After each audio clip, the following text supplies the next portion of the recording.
la carta que el apóstol Pablo escribió y estamos viendo la posición de la iglesia.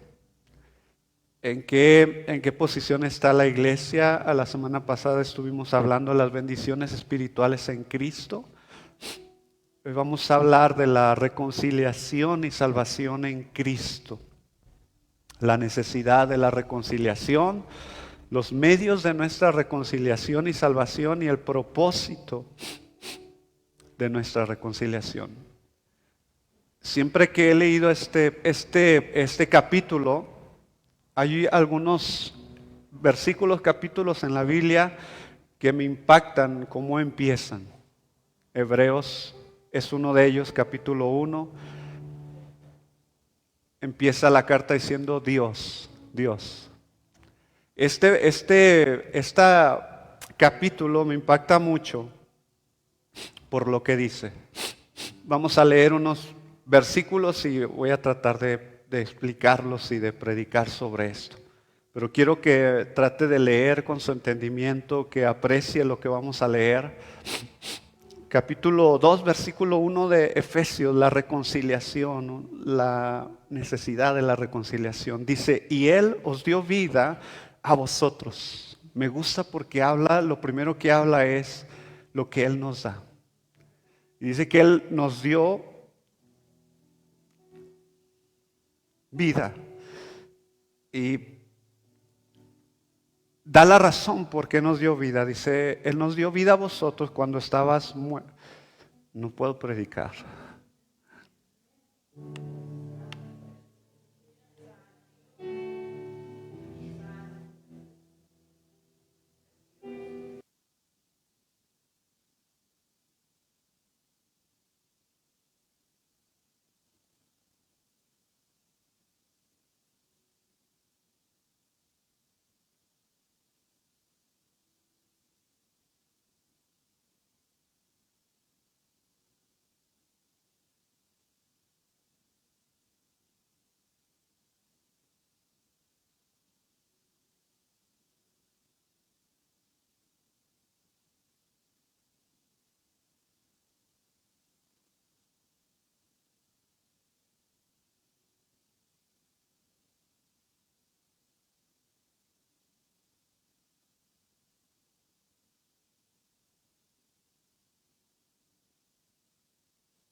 Y es que Pablo está hablando de un antes y un después.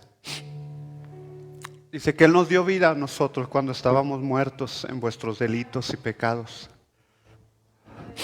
en los cuales anduviste en otro tiempo. Note los verbos que Él utiliza.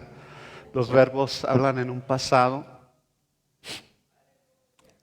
Cristo me dio vida. Tal vez si pudiéramos hacer nuestra esta parte de la Escritura, yo le estuviera diciendo, Cristo me dio vida cuando estaba muerto en mis delitos y pecados. Dice Pablo, en los cuales anduviste en otro tiempo. Note, otro tiempo, tiempo pasado. Y en ese tiempo pasado Pablo comienza y dice, siguiendo la corriente de este mundo conforme al príncipe de la potestad del aire, el espíritu que ahora opera en los hijos de desobediencia, entre los cuales también todos nosotros, me incluyo y quiero que se incluya usted también. Todos nosotros vivimos en otro tiempo, note otra vez el verbo pasado, en otro tiempo, esa era nuestra posición antes. De allí nos sacó el Señor, de allí nos rescató. Y dice que antes vivíamos en los deseos de nuestra carne, haciendo la voluntad de la carne y de los pensamientos. Y éramos por naturaleza hijos de ira, lo mismo que los demás. Hermanos, si hay algo que no podemos olvidar nosotros, es de dónde Dios nos sacó, de dónde venimos, de dónde nos rescató. Antes vivíamos una vida ajena a la vida de Dios. Dios no era parte de nuestra vida. Él no era parte de nuestros pensamientos. Yo no contemplaba a Dios en mi vida. Yo me levantaba y yo pensaba en tantas cosas, pero nunca pensaba en Dios. Y tal vez a nosotros nos inculcaron que Dios y Dios y Dios, pero una cosa es que te inculque a alguien algo y que tú te levantes y digas, Señor, encomiendo mi vida, te persines, no se hagas lo que tú haces normalmente. Pero otra cosa es que de veras Dios sea parte de tu vida. Él no quiere ser un rito de un formalismo en nuestra vida. Pablo dice, él está hablando a la iglesia y le dice, hermanos, acuérdense que Él les dio vida, porque ustedes estaban muertos en sus delitos y pecados. Tú y yo no considerábamos a Dios, tú y yo no vivíamos pensando, hoy voy a agradar a Dios, hoy voy a servir a Dios. Hoy mi deseo, más que vivir una vida para mí, más que satisfacer mis necesidades, satisfacer mi corazón, crecer, prosperar, más que eso, nosotros no pensábamos, Señor, hoy voy a hacer lo que tu palabra dice que debo de hacer. Hoy quiero amar como tú dices que debo de amar, quiero contemplarte en mi vida. Y Pablo dice que la iglesia, nosotros antes hacíamos eso. Por eso Cristo tuvo que venir para darnos vida, porque estábamos muertos en nuestros delitos y nuestros pecados. La iglesia, tú y yo necesitábamos ser reconciliados con Dios, porque nuestros pasos nos estaban conduciendo no a una vida íntegra con Dios.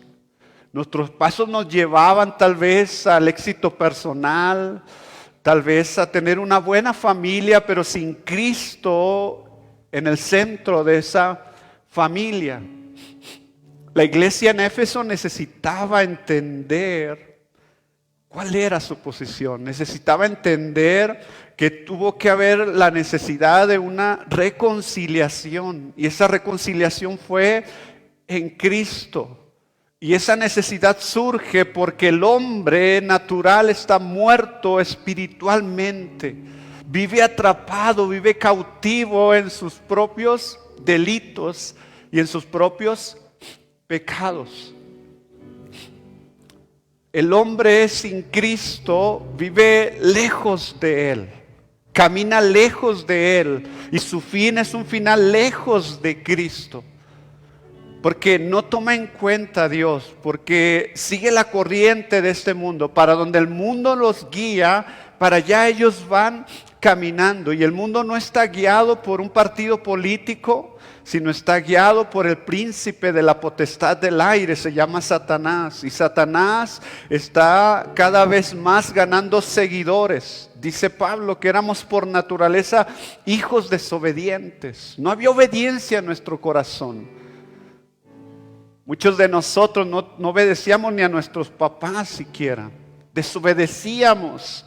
No había una ley espiritual que compugiera nuestro corazón, que contristara nuestro corazón para decirnos, lo que estás haciendo está mal. No camines por ahí. No te vayas por ese camino.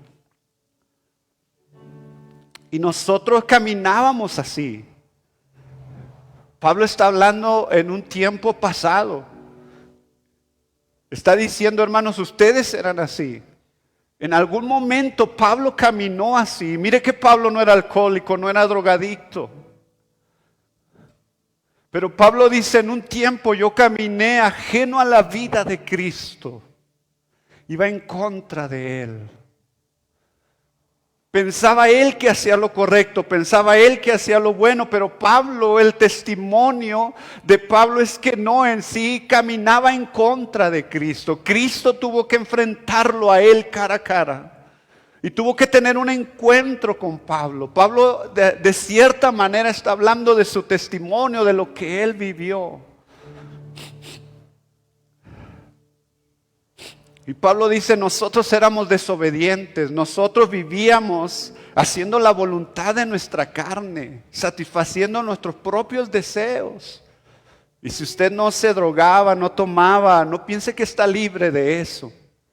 Porque hay muchas otras cosas como el rencor, la amargura, el orgullo que no nos permiten acercarnos a Dios. Y eso también es pecado. Y no perdonar también es pecado. Y no hacer lo correcto es pecado. Dice la Biblia que el que sabe hacer lo bueno y no lo hace, él es pecado. Por lo tanto, no hay hombre en esta tierra que pueda decir, yo no he pecado contra Dios. Porque en algún punto de la vida, cada uno de nosotros éramos eso.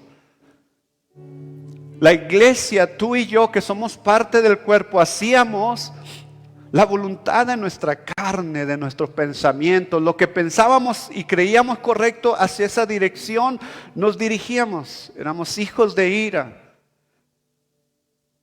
No éramos pueblo de Dios, dice Pablo. Es lo que está Pablo enseñándole a la iglesia. La iglesia tiene que entender que nosotros tenemos un pasado, pero también que tenemos un presente. Por eso la necesidad de reconciliarnos. ¿Ve usted por qué cada día, hermano? Esto no es para el que comienza, esto es para nosotros. Cada día, cada mañana que nos levantamos, en nuestro transitar, nuestro día a día, nuestra tarde, donde tú te desenvuelves, necesitamos caminar con Cristo pegado de Él. Necesitamos entender, queridos hermanos, que antes lo hacíamos.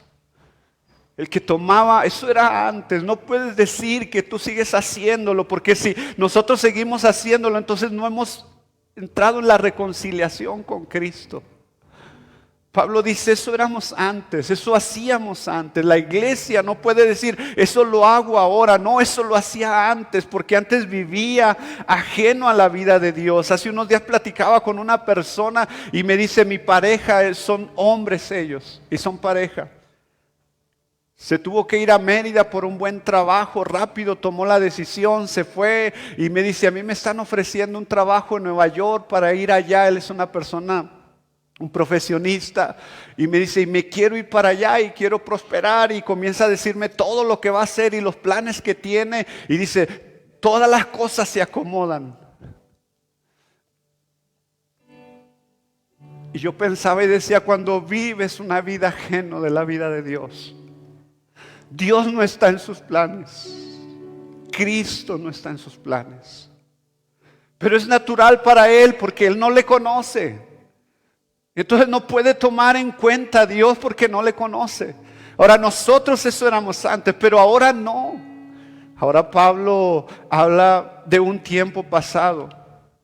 En Efesios capítulo 2, versículo 12, se lo voy a leer. Dice, en aquel tiempo estaban sin Cristo.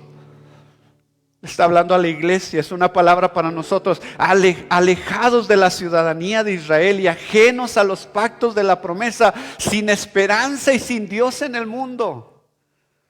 Note el verbo, estaban lejos, vivíamos lejos, hacíamos lo que queríamos porque Cristo no era parte de nuestra vida. Por eso cuando leo siempre el capítulo 2, el versículo 1, y Él os dio vida a vosotros. Pablo comienza aunque hoy lo hemos dividido en capítulos, al principio no tenía capítulos la Biblia, ni versículos. Ya lo hicieron más para este tiempo. Pero Pablo está enseñando a la iglesia y dice, Él nos dio, y cuando nosotros éramos aquello, queridos hermanos, necesitábamos la reconciliación en Cristo Jesús. Necesitábamos la salvación, porque vivíamos. No podemos hoy vivir ajenos a la vida de Dios. Si tú hoy te dices que eres cristiano, pero vives ajeno a la vida de Cristo, déjame decirte algo, creo que tú no eres cristiano. Si hoy en tus planes, en tus propósitos, en tu vida está todo menos Dios, Él es un complemento. Cristo no quiere ser un complemento. Él quiere ser el centro de nuestra vida. No quiere personas que Cristo sea el complemento.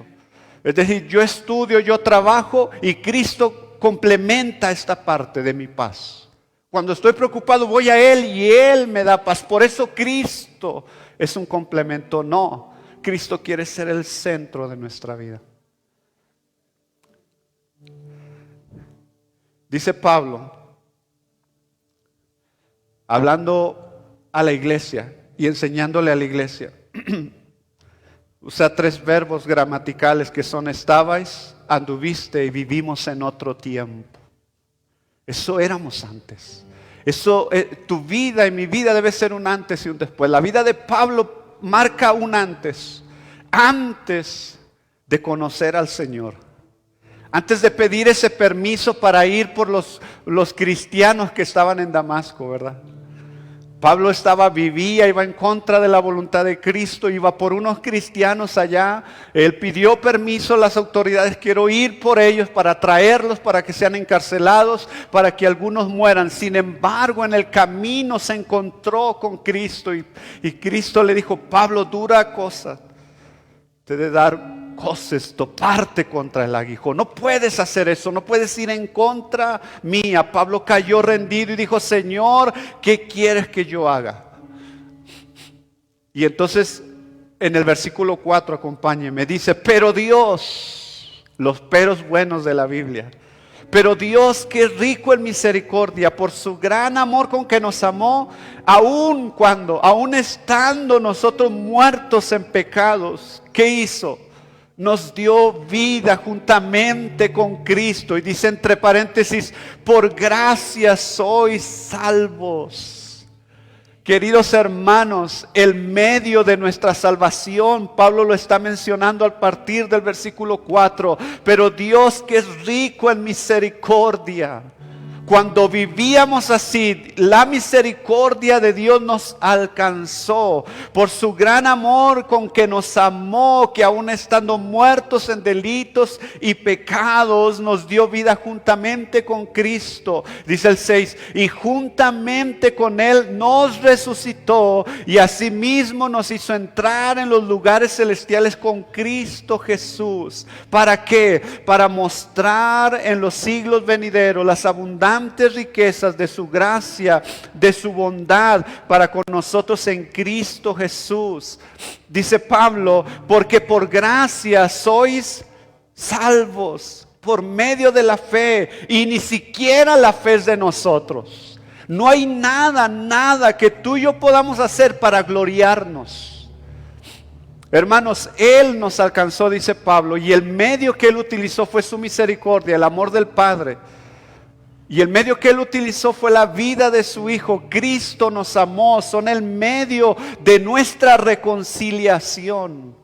Por eso nuestra vida debe de ser cristocéntrica, nuestro mensaje cristocéntrico. Porque Él fue quien nos salvó, porque por gracia sois salvos por medio de la fe. Y esto no es de vosotros, es como si dijera Pablo, y ni siquiera ustedes pueden tener fe por sí solos. Pues es un don de Dios, es un don de Dios que puso en nuestro corazón para poder creer. ¿Qué necesito para ser salvo? Creer en Jesús. Pero no creo, pero hay un don que Dios puso en el corazón del hombre para que crea en un momento determinado. Y diga, creo que Jesús es el Hijo de Dios. Dice Pablo, no por obras, para que nadie, absolutamente nadie se gloríe. Nadie de los que estamos aquí, de la iglesia en Éfeso, podía pararse y decir, yo merezco ser salvo. Nadie puede pararse y decir, yo merezco la salvación de Dios. Deudores somos de Cristo. Si estamos aquí es por su misericordia, por su amor, porque cuando nadie da un cacahuate por nosotros, Él dio su vida por nosotros, nos dio esperanza, pero la esperanza que vino de Él no fue porque dijo, mira qué bien se porta, mira qué carácter tan agradable tiene. No podía ver nada bueno en nosotros, no puede ver nada bueno en nosotros sin Cristo. Y nos dio vida juntamente con Cristo, cuando estábamos sumergidos en nuestros delitos y pecados, cuando vivíamos una vida ajena de Dios, cuando no le considerábamos, ahí Cristo vino por nosotros. Y dice que nuestra salvación no es por las buenas obras, no es por lo bueno que te portes que tú vas a ir al cielo. No es por lo bien que tú hagas. Por eso insistimos, el hecho de estar en una iglesia hoy esta mañana no te hace una persona salva. A veces nosotros nos guiamos por nuestras obras. Posiblemente durante la semana tú te portaste bien. Posiblemente oraste, leíste la Biblia, hiciste lo correcto, no mentiste. Y tú cuando vas a orar, tú te sientes merecedor de Cristo. Y dices, creo que ahora sí Cristo va a estar contento conmigo. Ahora sí merezco su presencia. No es por las obras, no es por lo bien que tú lo hagas. Es por la gracia de Dios. Y la gracia es un regalo inmerecido. Tú y yo no podíamos, por más que obráramos bien, porque dice Pablo que aquel que seas infractor de una sola cosa en la ley, tú podías cumplir todos los mandamientos al pie del cañón, te faltaba uno y eso te hacía infractor de la ley, quebrantaste toda la ley. Por tanto el hombre no puede salvarse, dice Pablo, por eso necesitamos la gracia de Dios y por la fe en Cristo, no por obras, para que nadie se gloríe. Queridos, la salvación es por gracia y viene mediante la fe. El medio que el Señor utilizó, dice el versículo 13 del capítulo 12, pero ahora en Cristo Jesús. Note las palabras, voy a ser recurrente, en Cristo. El pasado es sin Cristo, el presente es en Cristo. Tu pasado y mi pasado lo marca sin Cristo. Pero el presente de la iglesia y mi presente lo marca en Cristo. Fuera de, en Cristo. La cosa es diferente, la cosa cambia, la vida debe ser diferente. Tu vida era diferente porque antes vivías sin Cristo. Pero tu vida y mi vida ahora debe de ser diferente porque ahora vivimos en Cristo. Porque ahora yo le contemplo, ahora yo le tomo en cuenta cada decisión que voy a tomar. Lo tomo en cuenta, lo considero porque Él es mi vida. Porque Él forma parte de mi existencia. Yo no puedo pensar en vivir una vida sin Cristo. Cristo marca el rumbo de nuestra existencia. Siempre hay un antes y hay un después. Pablo se encontró con Él, cayó a tierra. ¿Quién eres, Señor? ¿Quién eres tú? Tuvo un encuentro y su vida cambió radicalmente. Pablo no fue el mismo desde su encuentro con Jesucristo. Pablo sin Cristo era un perseguidor de la iglesia. Pablo en Cristo era un amante de la iglesia.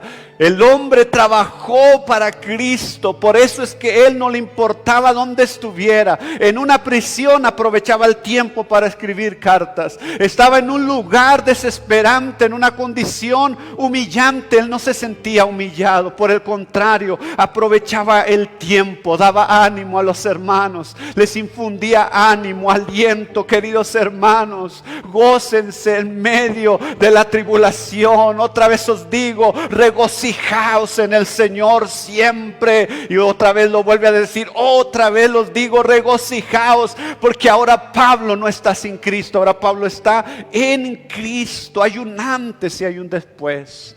Para tu vida y mi vida debe de haber un antes y un después. No puede haber un antes, después, antes, después. No, debemos de ser, hermanos, firmes en nuestra fe. Pero ahora en Cristo Jesús, vosotros que en otro tiempo estabais lejos, habéis sido cercanos por la sangre de Cristo. Porque Él es nuestra paz. Note, sin Cristo no teníamos paz. Cuando vivíamos sin Cristo no había paz.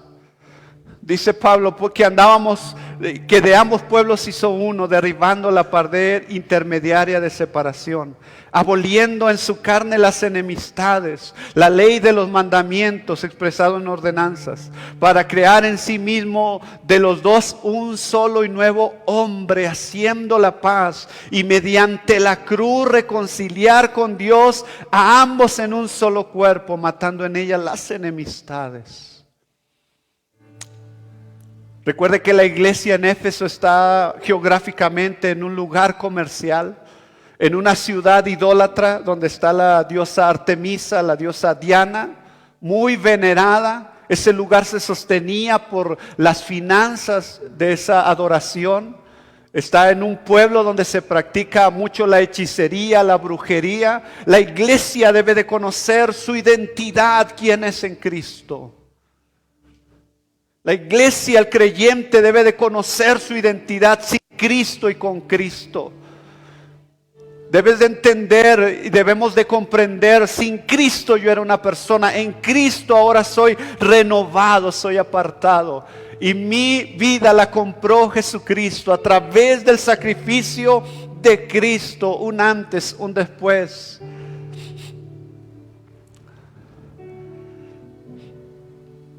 Entonces la reconciliación y nuestra salvación surgen porque había una necesidad, porque vivíamos ajenos a la vida de Dios. Pero el medio de nuestra salvación y nuestra reconciliación es Jesucristo.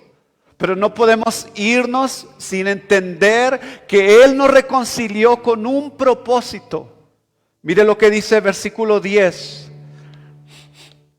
Porque somos hechura suya, creados en Cristo Jesús para buenas obras, las cuales Dios preparó de antemano para que anduviésemos en ellas. Otra vez un antes y un después. Somos hechura suya. ¿Sabe? La Biblia Jerusalén lo traduce de esta manera. No dice somos hechura suya. La Biblia Jerusalén traduce hechura como obra de arte. Lo que dice es que somos su obra de arte en Cristo Jesús. Hermanos, es que cuando uno vivía sin Cristo, eras rencoroso, mentiroso, rencilloso, hablador, peleonero.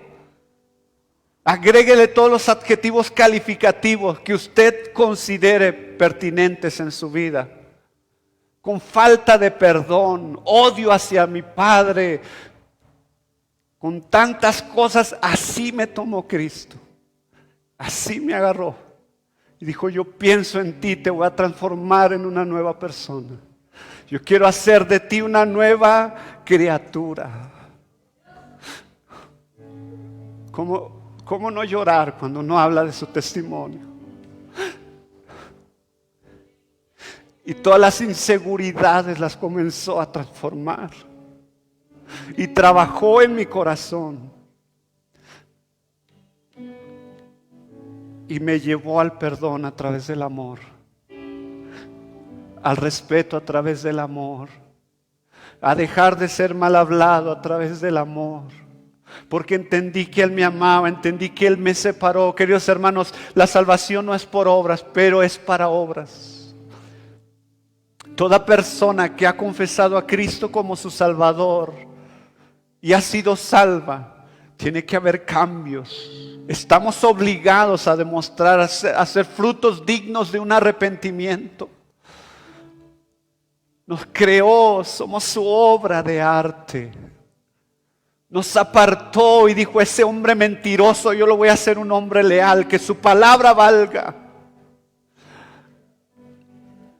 A ese hombre rencoroso le voy a poner un corazón nuevo que ame, que perdone. Y no solamente que tenga la capacidad de perdonar, que enseñe a otros a perdonar. Qué maravilloso es Cristo. Qué hermoso es Jesucristo, qué hermoso es conocerle a Él, haber tenido un encuentro. Pablo pasó de ser un perseguidor, pasó de ser un hombre que perseguía a ser un hombre fiel al Señor. El Señor le dijo, déjamelo a este porque yo le voy a enseñar lo que es necesario sufrir por el Evangelio. El propósito de Pablo, su profecía no fue vas a ser grande entre las naciones. Cuando Jesús llamó a Pablo no le dijo yo te voy a levantar y te voy a llevar a las naciones y te van a admirar y tú vas a ser un gran apóstol y vas a escribir muchas cartas. Esa no fue la palabra de Jesús. El Señor le dijo yo le voy a enseñar a cuánto debe de padecer por mi causa. Se fija que el mensaje de nuestros días no es el mismo de la Biblia. Y Pablo fue apartado para sufrir, para entender cuánto se debe sufrir por amor a Cristo, porque por amor a Cristo se sufre. Y entonces cuando usted lee la vida de Pablo, más que una vida de éxitos y logros, si usted lo quiere ver así, una vida de sufrimientos, dijo Marcos Vidal, era un hombre que siempre andaba con el agua hasta el cuello. Cuando no lo querían matar, lo querían apedrear, lo querían meter a la cárcel. Mire todo lo que Pablo tuvo que vivir porque aprendió a sufrir por causa de Cristo. Porque Pablo vivía un antes y un después. Tú fuiste creado, fuiste rescatado. Dios te sacó del anonimato con un propósito para buenas obras. La iglesia, tú y yo somos una iglesia. Antes éramos esto, pero ahora no, ahora en Cristo fuimos rescatados para buenas obras. Debemos de entender que cuando se habla de una persona salva, por un instinto natural, debe de tener obras buenas. Por eso la manera en que nosotros podemos identificar si alguien es cristiano o no. Yo soy cristiano, ¿por qué? Porque cantas. Tú no eres cristiano porque cantas. Yo soy cristiano porque predico. Tú no eres cristiano porque predicas. Jesús dijo, por sus frutos lo conoceréis. Porque del árbol malo no puede haber buen fruto. Una persona rencorosa no puede perdonar. No le puedes exigir perdón, no puede. Es lo natural en él. Nuestros frutos son los que determinan si nosotros somos salvos en Cristo. Si somos una criatura nueva, si estamos en las manos del alfarero. Que hermano, hay pecados con los que luchamos, por supuesto. Hay situaciones con las que Dios todavía sigue trabajando, pero lo importante es estar en las manos del alfarero. Puedes ser un creyente en transformación, en santificación, en el proceso de renovación. No quiere decir que somos perfectos en su totalidad, pero estamos en las manos del alfarero. Lo importante es estar en las manos del alfarero. Cuando el Señor le habló a Jeremías porque el pueblo se rebeló, le dijo, Jeremías, ve a la casa del alfarero y te voy a mostrar algo, te voy a enseñar algo. Y Jeremías llegó y estaba el alfarero ahí. Y agarró el barro y lo comenzó a trabajar, pero el barro se deformó en sus manos, se echó a perder en sus manos. Y el Señor le dijo, así es Israel, así es mi pueblo, se han apartado de mí. Pero lo importante es que a veces nuestra vida puede estar echada a perder. Lo importante es estar en las manos del alfarero. Lucha, lucha y sigue luchando contra el pecado. Yo no sé cuál es tu debilidad, posiblemente sea mentir. Lucha para no mentir, pero pelea la buena batalla como Pablo peleó la buena batalla. Queridos hermanos, somos hechura suya. Hay una antigua naturaleza y una nueva naturaleza de la cual Pablo habla más adelante. Necesitábamos ser reconciliados.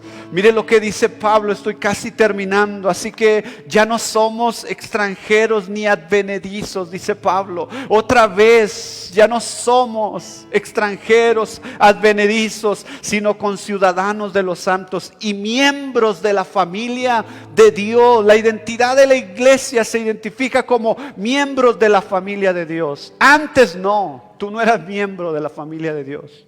Pero ahora en Cristo somos miembros de la familia de Dios. Ahora sí puedo decir que si soy una familia, el Dios es nuestro Padre. Ahora sí podemos llamarle Padre. Antes no podíamos, no debíamos llamarle Padre, porque éramos extranjeros, éramos advenedizos, vivíamos alejados de Dios. Pero ahora en Cristo somos ciudadanos y miembros de una familia de Dios.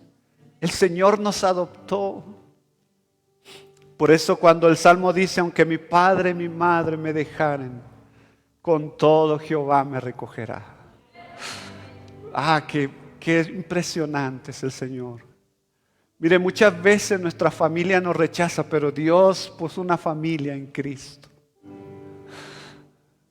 Y ahora somos miembros de una familia en el Señor.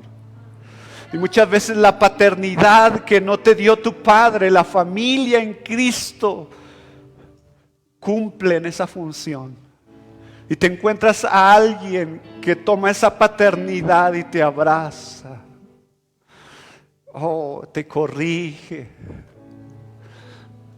Por eso no es malo cuando alguien te corrija. Ama a quien te corrige.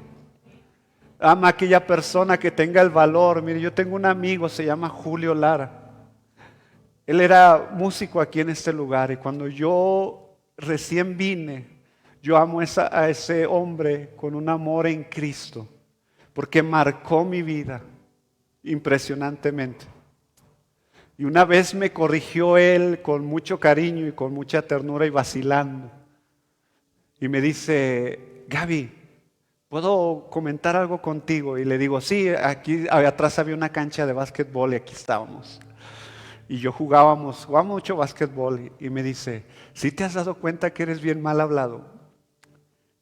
Y pues yo le dije que sí, pero yo no me daba cuenta que aquí en la iglesia era mal hablado.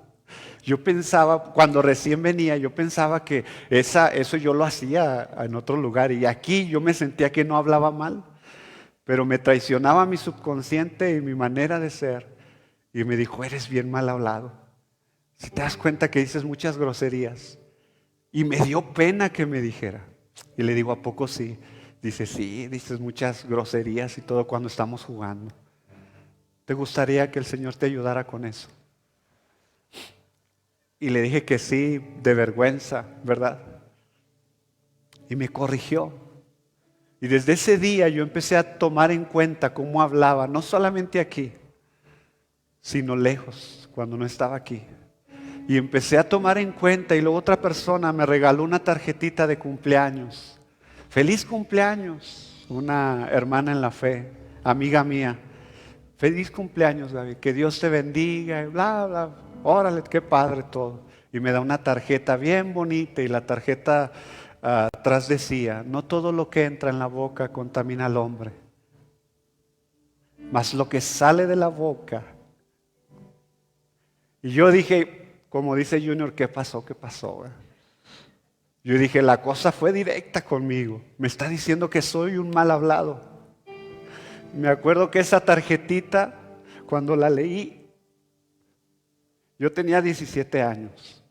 Me fui a mi cuarto y le dije, Señor, ya no quiero ser mal hablado. Ya no quiero decir vigas, ni quiero decir chistes en doble sentido, ni manejar el doble sentido. No quiero eso. Te pido que me ayudes a cambiar. Y días después dije una grosería, las comunes en mi vocabulario, en mi léxico, era parte de mi familia. Y cuando la dije, me empecé a sentir mal. Y dije, no debo de decirla.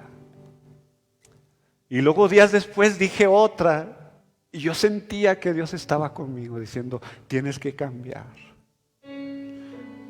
Cuando venimos a la familia en Cristo, nuestra familia nos corrige, nos exhorta, nos anima. Por eso Cristo nos dio una familia. Nos da un sentido de identidad. Nos da un sentido de propiedad, pertenecemos. ¿Sabe que todos tenemos la necesidad de pertenecer a algo? Hay personas que vienen a la iglesia y se sienten que no pertenecen a la iglesia. Y falta ese sentido de pertenencia. La iglesia no lo ha cubierto. Tal vez por error de la iglesia, tal vez por las personas. Queridos hermanos, dice la Biblia, así que ya no somos extranjeros ni advenedizos, somos ciudadanos, miembros de una familia en Dios. La importancia de la reconciliación. Necesitábamos ser reconciliados. Tú y yo necesitábamos y seguimos necesitando ser reconciliados en Cristo. Y es lo que Pablo le está diciendo a la iglesia. Le está enseñando, aprendimos la necesidad de la reconciliación por cómo vivíamos. Los medios de nuestra reconciliación fue el sacrificio de Cristo, el amor del Padre, pero el propósito de la reconciliación es para buenas obras.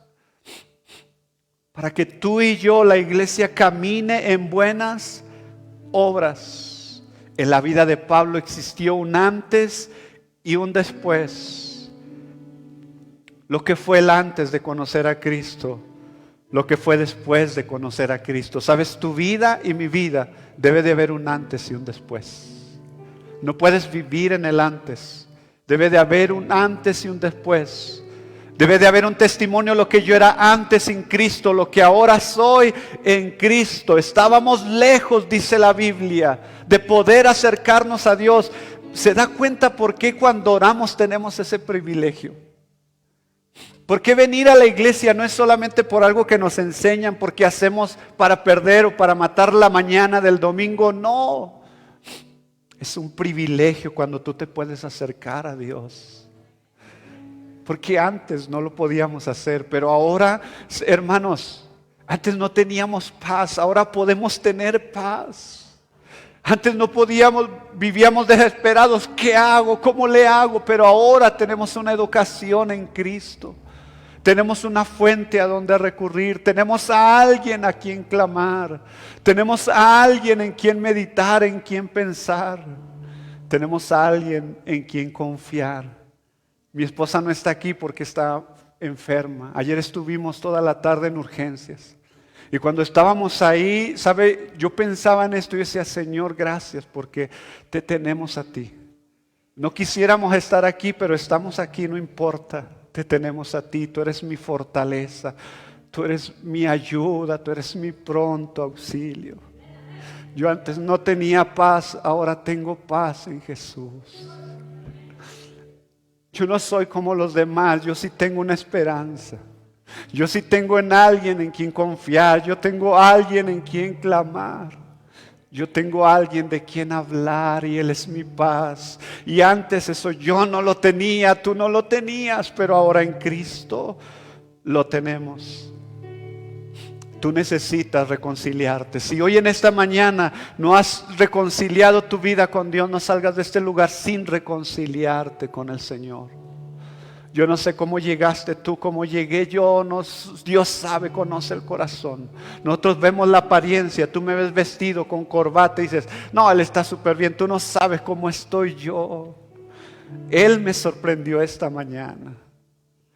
Me sorprende mi Jesús. Y toca mi corazón cuando sabe que tiene que ser tocado y transformado. Y a veces uno siente que necesita el palo de Dios y Él viene y te abraza. Y a veces uno dice, Señor, merezco. Por eso le digo que no es por nuestras obras. Tú puedes portarte mal y dices, Dios me va a castigar. Pero si te acercas a Él, te va a abrazar con sus brazos de amor. Te va a abrazar con su ternura. Hoy me sorprendió Él. Fui sorprendido por Cristo. Porque tocó mi vida como yo no pensé que le va a tocar hoy. Nos sorprende el Señor cada día. Quiero invitarte a que te reconcilies. Si tú no has estado reconciliado, si te has alejado, si te has apartado en tu vida espiritual, reconcíliate esta mañana con Dios. Quiero pedirte que cierres tus ojos un momento. Y quiero pedirte en el amor de Jesús que te reconcilies con Él.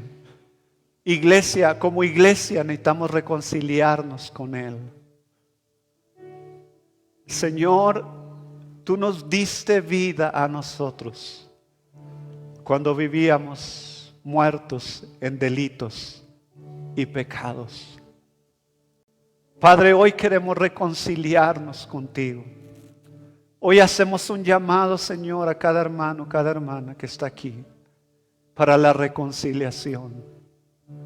Para reconciliarnos en Cristo, para venir, Señor, y reconocer he pecado, he fallado, Esta semana no ha sido mi mejor semana, mi corazón se rebeló. Tal vez viví otra vez ajeno a la vida tuya, Señor. Tal vez me sumergí en mis pensamientos, en mis deseos. Tal vez hice caso omiso a tu palabra, a tu voluntad, y esta semana fue una semana donde le di rienda suelta a mi corazón, a mis pensamientos, y pequé, me alejé de ti. Pero hoy nos reconciliamos, amado Salvador. Reconocemos que en Cristo tenemos la reconciliación. Reconocemos a Jesús como Señor de nuestra vida. Hoy, Espíritu Santo, tu palabra es viva, es eficaz, penetra hasta lo más profundo del corazón. Si hay alguien aquí que hoy necesita reconciliarse, yo oro para que hoy se pueda reconciliar contigo. En una oración personal, en lo profundo de su corazón, pueda decir: Señor, es cierto, necesito cambiar estas actitudes, necesito cambiar estos hábitos, necesito cambiar estos pensamientos, las palabras que salen de mi boca, de mis labios. Hoy, Señor, ayúdame. Reconozco que a través de Cristo yo puedo tener la victoria. Hoy queremos reconciliarnos como iglesia, Señor, como un cuerpo en Cristo, como una familia en Dios. Que no volvamos, que no cedamos, Señor, ante las circunstancias. Que no normalicemos lo que es pecado. Que no le llamamos bueno a algo que es malo. Que podamos tener el discernimiento en nuestro espíritu, en nuestra alma. Así como la iglesia en Éfeso debía de entender que ellos no eran propiedad de Diana, ni la diosa Artemisa. Ellos no pertenecían a esa cultura, no pertenecían a esa creencia, a esas costumbres. La iglesia en Éfeso fue llamada para buenas obras. Hoy esta congregación, Señor, ayúdanos a recuperar nuestra identidad en Cristo, a entender que somos llamados para la gloria de tu nombre, a no normalizar las cosas que están mal. Por el contrario, a vivir una vida en unidad en espíritu. Gracias por tu palabra, Señor. Gracias por la palabra escrita que nos habla, que nos alimenta. Gracias porque necesitamos escuchar, que necesitamos ser reconciliados constantemente. Que fuimos, Señor, comprados, apartados, que fuimos hechura tuya para buenas obras. Ayúdanos a ser, Señor, esa iglesia, como individuo, ese creyente. Que nuestros frutos sean frutos buenos, frutos de justicia, frutos de amor, de gozo, de paz, de paciencia, de benignidad, de bondad, de mansedumbre, de templanza. Ayúdanos que nuestros frutos sean frutos dignos de aquel que nos llamó, a ser dignos de la profesión a la que fuimos llamados, hijos de Dios. Que tu gracia y tu amor sea derramado sobre cada uno de nosotros. Que tu palabra, Señor, que no vuelve vacía, y que el poder del Evangelio cambie y transforme nuestras vidas. Te lo pedimos todo esto en el nombre maravilloso de Jesús, a quien damos la gloria y la honra por siempre y para siempre. Amén. Póngase sobre